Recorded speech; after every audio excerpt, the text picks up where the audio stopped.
03:22 a.m. Belgorod, Russia. A UJ-26 Beaver is currently screaming through a wall of 30mm tracer fire, just 500 yards from the primary production hall of the Skif-M plant. If the 165-pound high-explosive warhead hits the center of the facility, it effectively liquidates the production line of Russia's Su-57 stealth fighter. If it misses by just 50 feet, it's a $150,000 failure lost in the snow.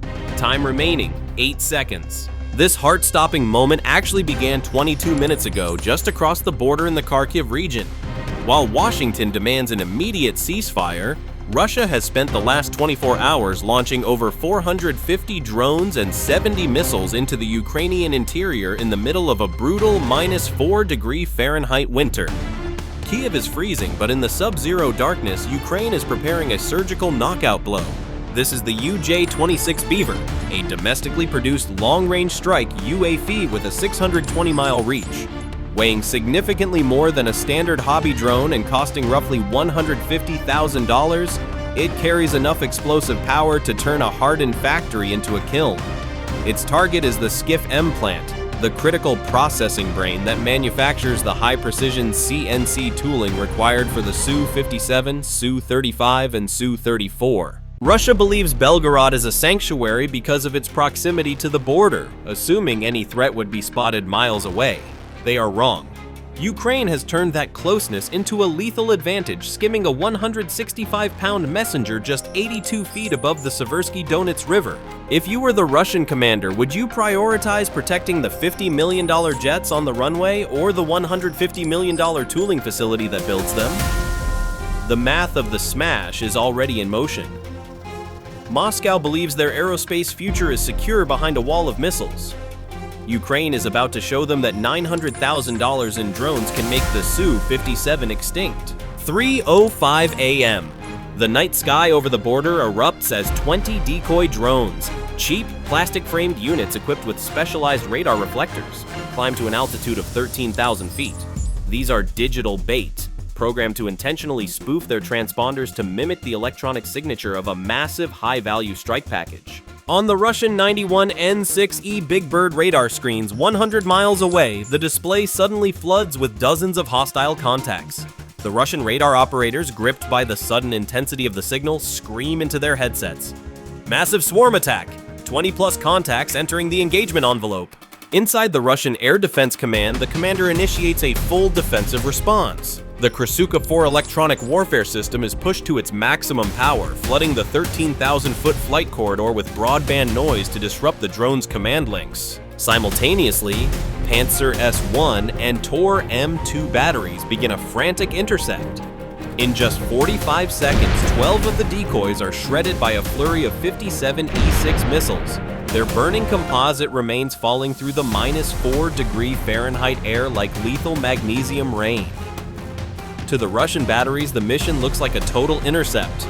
They believe they have successfully cleared the sky. But the real threat is currently invisible. While the Russian defense net is fixated on the high-altitude circus, 6 primary UJ-26 Beaver drones are operating in silent mode. They have deactivated all radio transmissions and dropped to a terrifying altitude of just 82 feet.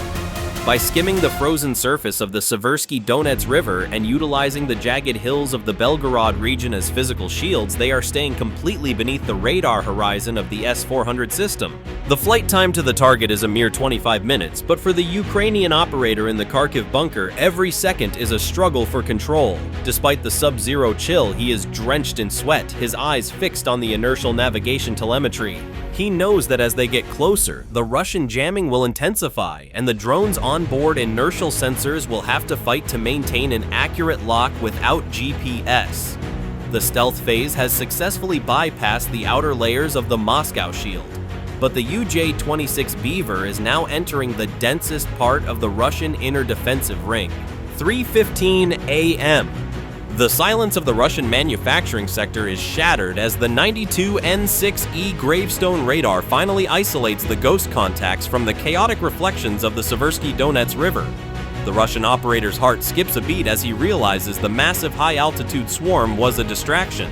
The inner defensive ring around the Skif-M plant erupts into life. A truck-mounted Pantsir S-1 battery, positioned on a ridge overlooking the facility, slews its turret with mechanical violence. Two 57 E-6 missiles roar off the rails, their white smoke trails carving jagged lines through the -4 Fahrenheit night air. One UJ-26 Beaver, caught in a momentary radar lock as it clears a tree line, is vaporized in a spectacular mid-air explosion. Simultaneously, the Ground Defense Force, a specialized unit of Spetsnaz guards and airport security, scrambles from their hardened shelters. Two BTR-82A armored vehicles roar onto the perimeter road, their 30mm autocannons spitting rhythmic bursts of high-explosive lead into the fog. High-intensity spotlights cut through the freezing mist, searching for the low-slung silhouettes of the Ukrainian drones. A Spetsnaz team positioned on the roof of the tooling building levels an Igla-S MANPADS. The infrared seeker chirps as it locks onto the heat signature of a Ukrainian relay drone hovering at 200 feet. The missile streaks upward, obliterating the relay in a shower of composite splinters. The Russian response is professional and brutal. Having lost 2 drones in less than 60 seconds, the Ukrainian mission is on the verge of a total catastrophic failure. The Russian commander believes he has successfully turned the Trojan Ghost into a graveyard of burning carbon fiber.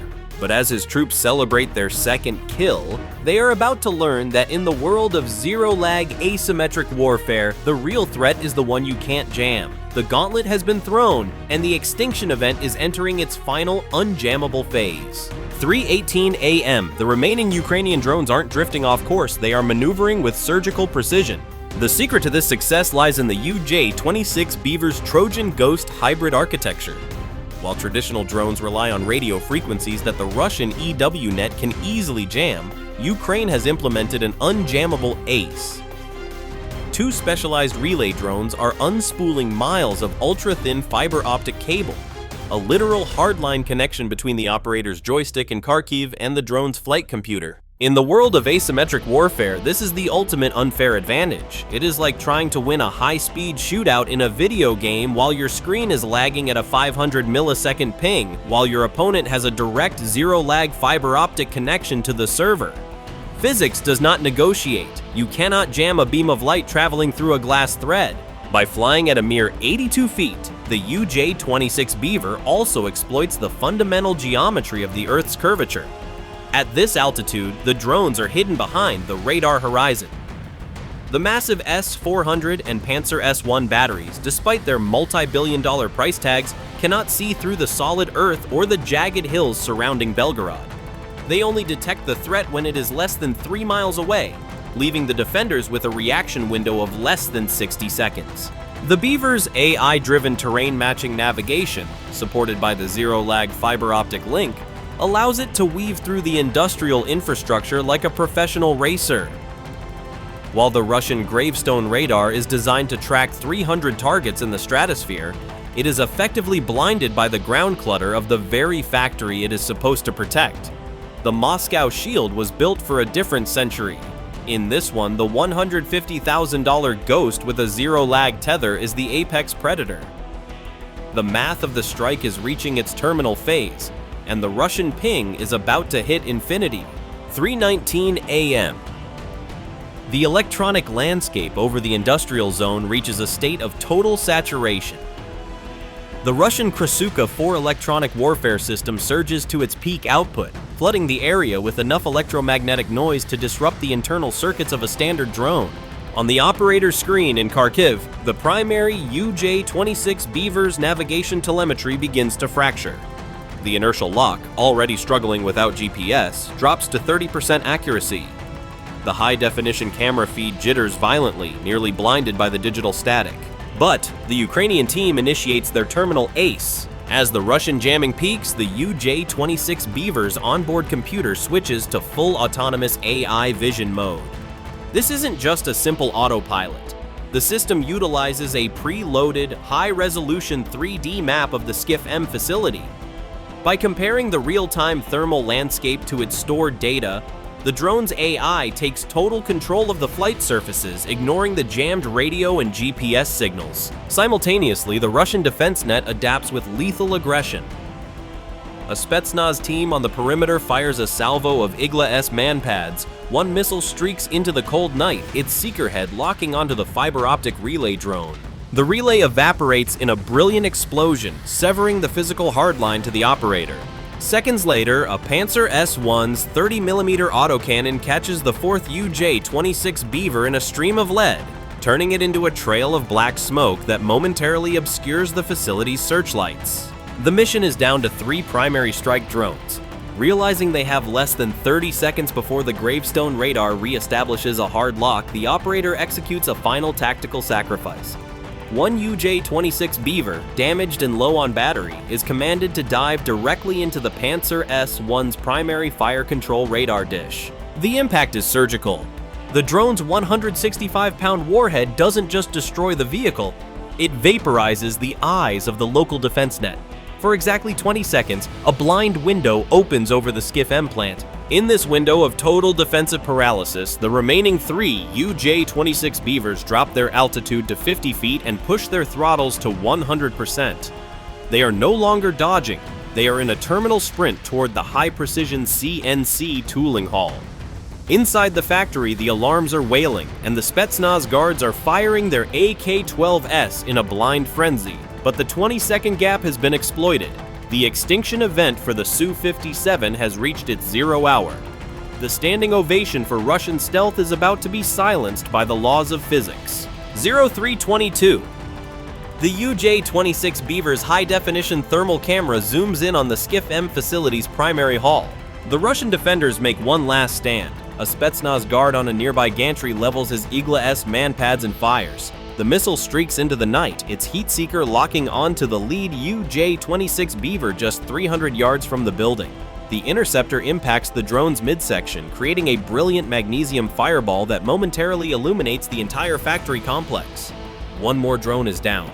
But the math of the Trojan Ghost is relentless. The final 2 UJ-26 Beavers are already in their terminal 45-degree dive, traveling at a velocity of 220 feet per second.